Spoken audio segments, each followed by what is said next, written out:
يا أيها الناس إن كنتم في ريب من البعث فإنا خلقناكم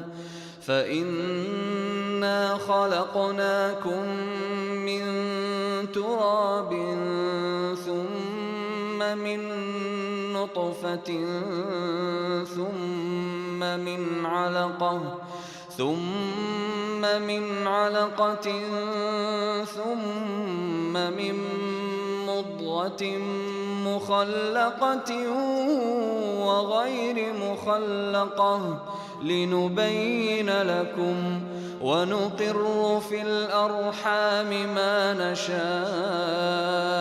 إلى أجل مسمى ثم نخرجكم طفلا ثم لتبلغوا أشدكم ومنكم من يتوفى ومنكم من يرد إلى أرذل العمر لكي لا يعلم من بعد علم شيئا وترى الأرض هامدة فإذا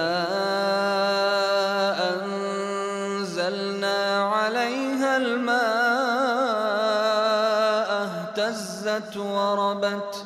اهتزت وربت وأنبتت من كل زوج بهيج۔ لوگو، اگر تمہیں زندگی بعد موت کے بارے میں کچھ شک ہے تو تمہیں معلوم ہو کہ ہم نے تم کو مٹی سے پیدا کیا، پھر نطفے سے، پھر خون کے لوتھڑے سے، پھر گوشت کی بوٹی سے جو شکل والی بھی ہوتی ہے اور بے شکل بھی، تاکہ تم پر حقیقت کو واضح کریں۔ ہم جس نطفے کو چاہتے ہیں ایک وقت خاص تک رحموں میں ٹھہرائے رکھتے ہیں، پھر تم کو ایک بچے کی صورت میں نکال لاتے ہیں تاکہ تم اپنی پوری جوانی کو پہنچو، اور تم میں سے کوئی پہلے ہی واپس بلا لیا جاتا ہے اور کوئی بدترین عمر کی طرف پھیر دیا جاتا ہے تاکہ سب کچھ جاننے کے بعد پھر کچھ نہ جانے۔ اور تم دیکھتے ہو کہ زمین سوکھی پڑی ہے، پھر جہاں ہم نے اس پر مے برسایا کہ یکایک وہ پھبک اٹھی اور پھول گئی، اور اس نے ہر قسم کی خوش منظر نباتات اگلنی شروع کر دی۔ تفہیم القرآن کو سب سے پہلے اس کا مطلب تو یہ ہے کہ ہر انسان ان مادوں سے پیدا کیا جاتا ہے جو سب کے سب زمین سے حاصل ہوتے ہیں، اور اس تخلیق کی ابتدا نطفے سے ہوتی ہے۔ یا پھر اس کو یوں دیکھ لیجئے کہ نو انسانی کا آغاز حضرت آدم سے کیا گیا، جو براہ راست مٹی سے بنائے گئے، اور پھر آگے نسل انسانی کا سلسلہ نطفے سے چلا۔ یہ سب اشارہ ہے ان مختلف مراحل کی طرف جن سے ماں کے پیٹ میں بچہ گزرتا ہے۔ پھر ایک اور بات کی طرف ترجمے میں ہمیں اللہ تعالیٰ نے ہماری توجہ مبذول کرائی ہے۔ ایک وقت وہ بھی ہوتا ہے کہ زندگی اتنی طویل ہو جاتی ہے کہ وہ ارذل العمر کی طرف چلا جاتا ہے، یعنی بڑھاپے کی وہ حالت کہ جس میں انسان ایک بچے کی مانند ہو جاتا ہے، جس کو اپنے تن بتن، کھانے پینے، کسی چیز کی جو ہے نا وہ خبر نہیں رہتی، اور یہ بہت ہی بہت ہی سخت آزمائش کا معاملہ ہوتا ہے۔ اسی لیے رسول اکرم صلی اللہ علیہ وآلہ وسلم نے ہمیں اس عمر کے لیے بھی اور اس کیفیت کے لیے بھی دعائیں سکھائی ہیں۔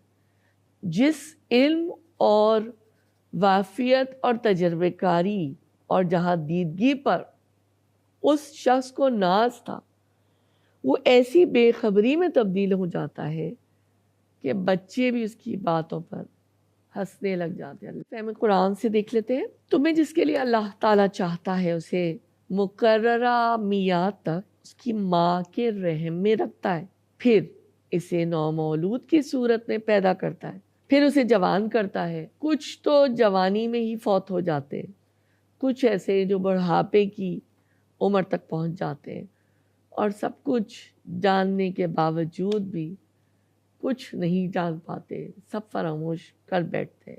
اسی طرح بے آباد زمین کی مثال ہے، جب اللہ تعالیٰ بارش برساتا ہے تو وہ شاداب اور ہری بھری دکھائی دیتی ہے، ہر چیز بارش سے نمود پاتی ہے۔ یہ اس بات کا ثبوت ہے کہ اللہ کی ذات برحق ہے۔